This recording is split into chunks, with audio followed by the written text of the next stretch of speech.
في لقاء أجريته للشاعر عبد الله بن شايق القحطاني في مجلة اليمامة في العدد 1569 جماد الأول 1420 هجرية.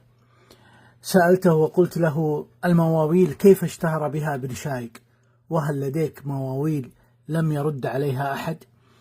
فقال: الموال فيه دلالة كبيرة على قدرة ومقدرة الشاعر، وأستطيع أن أقول أنها شبح المحاورة، لأن الموال يمر بسرعة الشبح ويخترق الأجواء دون علم الأرصاد به. ولا أحد ينكر أن الموال فن قديم، ولكن بكر الحضرمي له الفضل في التذكير به مع زميله الشاعر عمر الخالدي.